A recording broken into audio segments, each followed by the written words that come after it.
स्वागत है आपका हमारे खास कार्यक्रम चुनावी जायका में। आज हम खंडवा में पहुंचे हैं और खंडवा में ये लालाजी जलेबी भंडार है जो किशोर कुमार के लिए भी प्रसिद्ध है। जी हाँ, किशोर कुमार कहते थे कि दूध जलेबी खाएंगे खंडवा में बस जाएंगे। आप यहाँ देख सकते हैं कि किस तरह से जलेबी बनती है। यहाँ की जलेबी बेहद प्रसिद्ध है। इसके अलावा यहाँ का पोहा समोसा भी बेहद प्रसिद्ध है और इसी के लिए इस दुकान की पहचान है। किशोर कुमार, हरफन मौला किशोर कुमार यहीं की जलेबी खाते थे। आप देख सकते हैं कि उनकी तस्वीर भी यहाँ लगी हुई है इस दुकान पर। इसके अलावा बड़ी संख्या में लोग यहाँ जमा होते हैं। आज हम लोगों से बात करेंगे चुनावी जायका पर कि आखिर वो क्या सोचते हैं और चुनाव को लेकर उनकी क्या सोच है। तो आइए चलते हैं, हम बात करेंगे लोगों से कि आखिर वो क्या सोचते हैं और उनकी क्या इस चुनाव को लेकर मांग है, मुद्दे हैं, उनसे जानने की कोशिश करते हैं। जी ये बताइए कि चुनावी जायका जमने लगा है?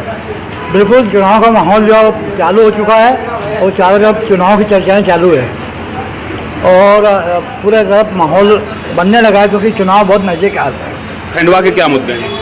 खंडवा के तो बहुत सारे मुद्दे हैं। खंडवा का विशेष मुद्दा जो है, खंडवा से इंदौर की रेलवे लाइन जो है वो बहुत सालों से बंद पड़ी है। वो बहुत बड़ा मुद्दा है कि खंडवा इंदौर का रोड चालू हो, अपने रेलवे लाइन चालू हो, रोड चालू हो। बिल्कुल। क्या सर, खंडवा क्या चाहता है नेताओं से? खंडवा नेताओं से खंडवा का जो डेवलपमेंट अभी तक जो नहीं हुआ है वो चाहता है, तो जो ये लोग काम कर सकें उनको आगे आना चाहिए। किन किन मुद्दों पर काम होना चाहिए? किन किन मुद्दों पर काम होना चाहिए? बाईपास अभी तक नहीं बन पाया, सबसे बड़ा स्विमिंग पूल है वो कितने सालों से अधूरा पड़ा है। ये जो ब्रिज बन रहा है, ओवर ब्रिज बन रहा है, ये कई साल हो गए इसके बनते हुए। तो पब्लिक को जो तकलीफ होती है आने जाने में, उसमें वो बीच में जो इनका सामान जो टूटा जो पड़ा हुआ है, बिल्डिंग मटेरियल, उससे जो प्रॉब्लम हो रही है उसका निदान होना चाहिए। वो जितनी जल्दी हो सके उतना काम। बिल्कुल। चुनावी रंग जम रहे हैं, क्या कहेंगे आप? चुनावी रंग जम रहे हैं तो बहुत अच्छी बात है। जैसे हमारे ज्ञानेश्वर पाटिल जी ने पासपोर्ट ऑफिस खुलवा दिया और यातायात यहाँ काफ़ी ट्रेनों का स्टॉपेज करवा दिया और उसके बाद स्विमिंग पूल भी कम से कम पूरा होने पे है और काफ़ी कुछ उन्होंने यहाँ पे करवाया, रेल रोको करवाया। उसके बाद इंदौर लाइन बहुत जल्दी चालू करवाने की कोशिश कर रहे हैं। अभी क्या मांग है, क्या होना चाहिए अब जो आने वाला समय है? अभी बाईपास होना चाहिए, जो बाईपास हो जाए जिससे शहर में यातायात व्यवस्था सुधार हो जाए और यातायात व्यवस्था को भी सुधारा जाए। उस हिसाब से बाईपास बन जाए तो उसमें काफ़ी कुछ हो जाए और उद्योग धंधे खंडवा में लाया जाए। खंडवा में उद्योग धंधे नहीं है। एक सूत मिल हुआ करती थी, वो भी काफ़ी अरसे से बंद पड़ी है, ज़मीन फालतू पड़ी है, उसको कोई सुधारता नहीं। ऐसे सूत मिल हो, कुछ व्यवसाय हो, काफ़ी व्यवसाय होंगे जिसके कारण खंडवा उन्नति करेगा। बिल्कुल। युवा वर्ग के लिए क्या होना चाहिए ताकि युवाओं को खंडवा में जो है रोजगार मिल सके, उसको लेकर भी हम बात करेंगे। और युवाओं को क्या मिलना चाहिए यहाँ पे, क्योंकि पलायन युवा करता है, बाहर जाना पड़ता है। युवाओं के लिए एक भी कॉलेज या ढंग का नहीं। सब बच्चे लोग इंदौर पढ़ने जाते हैं। यहाँ पे बहुत बच्चों की बहुत बड़ी समस्या है, ना रहने की व्यवस्था है, ना कुछ है, ना कॉलेज खुल रहा है। सबसे बड़ी बात तो यही है। हम तो 400 पार मोदी जी को पहुँचाने के बाद मोदी जी भी हमारी सुने। बिल्कुल। जो नारा है अब की बार 400 पार, वो कितना कारगर साबित होता नजर आ रहा है? मोदी और राहुल इफेक्ट कितना नजर आ रहा है? इफेक्ट वाली बात का जहाँ तक सवाल है, ये तो समय बताएगा क्या होगा। हर पार्टी अपने अपने कयास लगाती है, अपनी अपनी उम्मीद रखती है। आज मोदी जी की उम्मीद है और हो सकता है जनता का समर्थन मिले तो सार्थक हो। मोदी इफेक्ट और राहुल इफेक्ट की अगर बात करें तो कितना नजर आ रहा है? यहाँ पर बीजेपी लगातार जीतते हुए आ रही, तो क्या कांग्रेस टक्कर में है यहाँ पर, क्या कुछ है? तो ऐसे तो खंडवा में कहीं चुनाव का कोई माहौल ही नजर नहीं आ रहा है। और खंडवा क्या, मैक्सिमम जगह पे देखा जाए तो लोकसभा के चुनाव होने हैं, लेकिन कहीं भी ऐसा जैसे पहले चुनाव के समय माहौल हुआ करता था, कहीं ऐसी स्थितियाँ नजर नहीं आती। आपको क्या लगता है खंडवा में क्या होना चाहिए? होना क्या चाहिए, जो चल रहा है बढ़िया चल रहा है। जो होगा, जिसके नसीब मुकद्दर में होगा, जीत जाएगा। काम होना चाहिए। व्यावसायिक दृष्टिकोण से अगर देखा जाए तो क्या कुछ है खंडवा में, क्या कुछ और ज़रूरतें हैं? बहुत ज़रूरत है यहाँ पे। उद्योग धंधे की ज़रूरत है, व्यापार की ज़रूरत है। व्यापार बिल्कुल शून्य है। लोगों ने यहाँ पे मतलब पलायन करके जा रहे हैं। और एक तो पहली बात तो फ्री की रेवड़ी बांटना बंद करना चाहिए। जितनी भी इन्हें फ्री का सामान दे रहे हैं लोगों को, जो अपने अनाज बांट रहे हैं, जो भी पार्टियाँ है उसको फ्री की रेवड़ी बिल्कुल बंद करना चाहिए बांटना। लोगों को मजदूर नहीं मिल रहे, अभी हालत ही है। मजदूरी के लिए आदमी ढूंढने जाता है, मजदूर नहीं मिलते हैं। पूरा पैसा देने के बाद भी मजदूर काम नहीं करना चाहता, फ्री का माल मिलता है उनको। ये बिल्कुल बंद होना चाहिए। बिल्कुल। सर, खंडवा और चुनाव, क्या कुछ इस बार लोगों की उम्मीदें हैं और किन मुद्दों पर काम होना चाहिए ताकि खंडवा आगे बढ़े? खंडवा में सबसे बड़ी ज़रूरत है बाईपास की, जो बहुत जल्दी बनना चाहिए, जिसके लिए बहुत दिन से अपेक्षित है लोगों के लिए। और उसके अलावा व्यापार बढ़ाने के हिसाब से नए नए उद्योग लाने के लिए जो इन्होंने रोटी के पास में इंडस्ट्री एरिया डेवलप किया है, उसको भी कोई उसमें काम नहीं हुआ। एक दो यूनिट डली थी, वो भी यहाँ काम करने में इंटरेस्टेड नहीं है, तो इसलिए वो काम भी होना बहुत ज़रूरी है।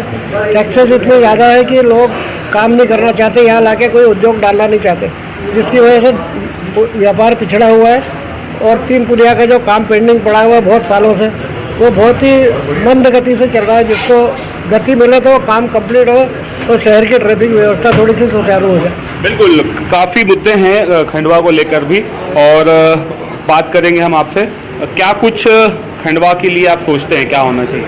खंडवा के लिए हम तो बहुत कुछ सोचते हैं, पर जो हमारे प्रत्याशी हैं, और खंडवा कोई अनोखा यह क्षेत्र नहीं है, पूरे देश भर में यही चल रहा है। प्रत्याशी धर्मों की बात करते हैं, धार्मिक स्थलों की बात करते हैं, कभी भी किसी शहर की धरोहर को लेकर कोई बात नहीं होती। वहाँ के लोगों के आचरण को सुधारा जाएगा, शिक्षा का स्तर कभी सुधारा जाएगा, ये बात यहाँ पर बहुत गौण दिखाई देती है।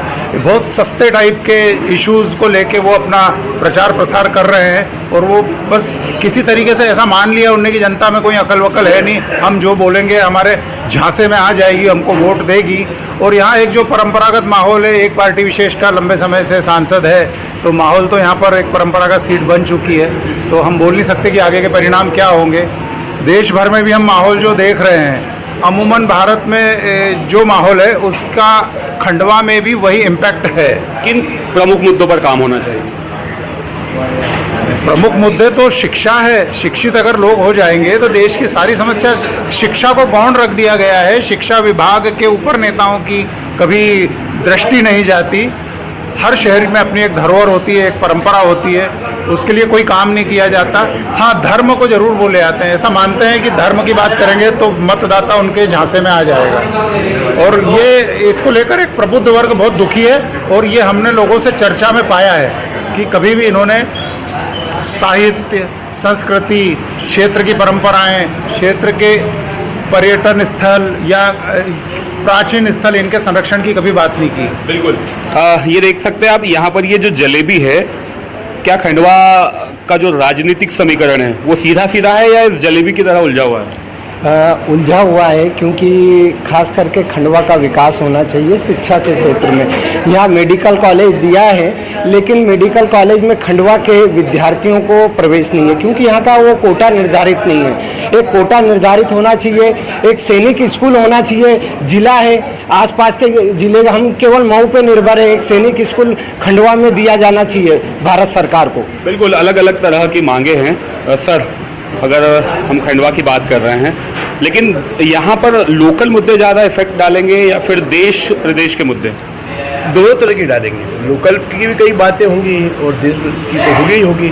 और जो बात है विकास, तो विकास पे तो हर चीज़, मतलब हर चीज़ उसमें आ जाती है, और वो हो भी रहे। समय लगता है, हो रहे हैं।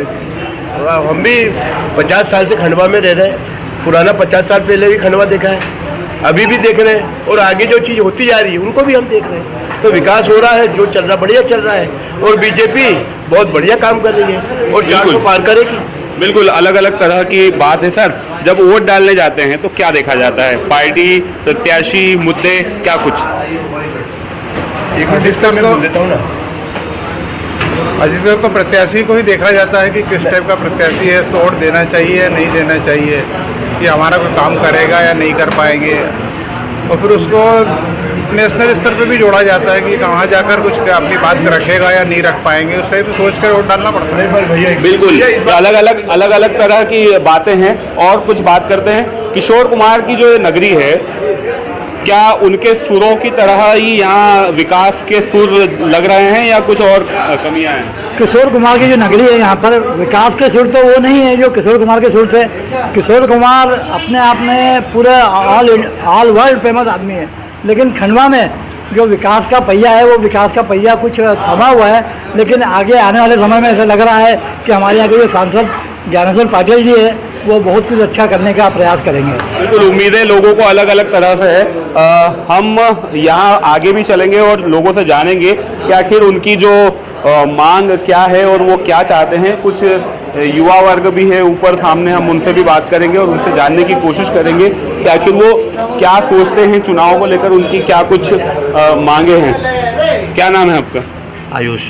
आयुष जी, चुनावी माहौल चल रहा है, क्या लग रहा है माहौल बना हुआ है? माहौल तो बिल्कुल बना हुआ है। 400 पार का जो नारा दिया है बीजेपी ने, बिल्कुल वो अचीव करेगी बीजेपी। ऐसा क्यों?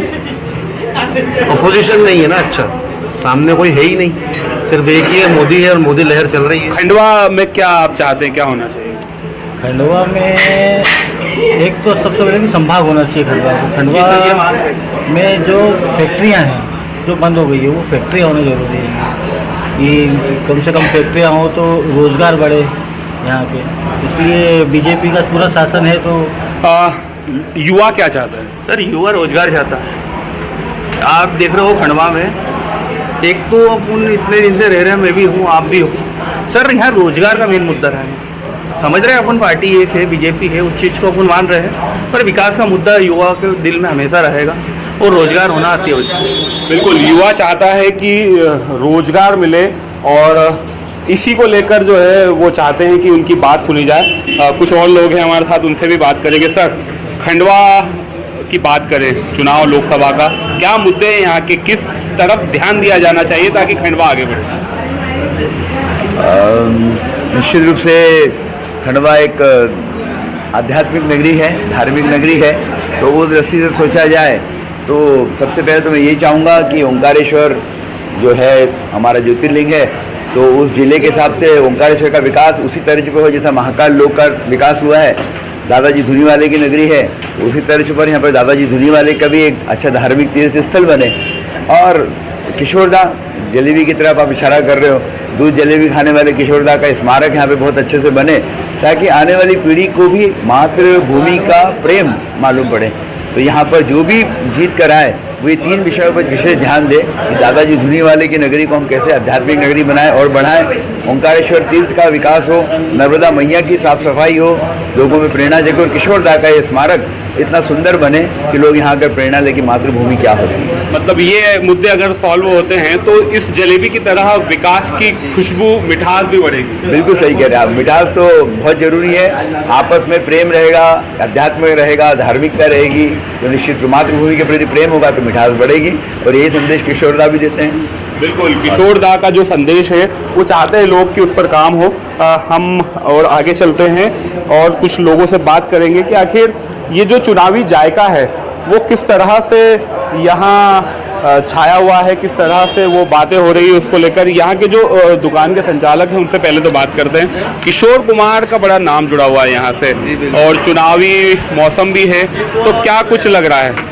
चुनाव तो देखिए हर जगह चुनाव का ही मौसम है अभी तो फिलहाल। बाकी खंडवा को अपन देखें विकास के उससे तो खंडवा बहुत पिछड़ा है अभी। मतलब जहाँ आप बात कर रहे हो डेवलप्ड हो रहे हैं, जैसे डेवलपिंग हो रहा है, इंदौर हो गया आसपास के, खंडवा में बहुत सारी कमी है। काम हो रहे हैं बाकी लेट होते हैं, बहुत सारी कमी है। जैसे इंडस्ट्री, यदि इंडस्ट्री रहेगी अपने वहाँ तो काहे के लिए व्यक्ति इंदौर जाएगा, काहे के लिए बॉम्बे जाएगा, काहे के लिए अहमदाबाद जाएगा, खंडवा में यदि जाए। हमेशा चुनाव में यही होता है, सब लोग मैनिफेस्टो में तो अपन कह देते हैं, बाकी वो ज़मीनी उस पर आने में बहुत टाइम लग जाता है। हाँ, अभी जो हमारे माननीय जो सांसद जी महोदय हैं उनके द्वारा जो प्रयास किए गए हैं जो बहुत सराहनीय है। मतलब जो स्टेशन जो ट्रेन चला दी है और जो दूसरा जो अभी एक स्टेशन को अच्छा एयरपोर्ट की तरह विकसित करने का उन्होंने बोला है, तो ये काम हो रहे हैं। बाकी एक इंडस्ट्री बहुत ज़रूरी है खंडवा के लिए। बिल्कुल, ये जो जलेबी है और किशोर कुमार, क्या कुछ संबंध है? जी, जलेबी और किशोर कुमार का तो बचपन से ही संबंध रहा है इस दुकान से।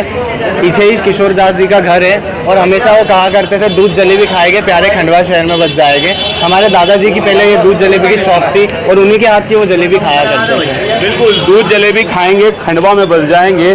खंडवा को काफ़ी पसंद करते थे किशोर दा, और यही वजह रही कि अंतिम समय में उनकी जो समाधि है वो खंडवा में ही बनाई गई। तो आज हमने चुनाव जाना कि आखिर वो क्या सोचते हैं, क्या चाहते हैं, उनके क्या मुद्दे हैं, उनकी क्या मांग है। कई लोगों ने अपनी बात खुलकर सामने रखी है। तो आज के लिए बस इतना ही। अगली मुलाकात एक नए चुनावी जायके के साथ होगी। तब तक के लिए मुझे दीजिए इजाज़त। नमस्कार। आप देखते रहिए न्यूज़ 18।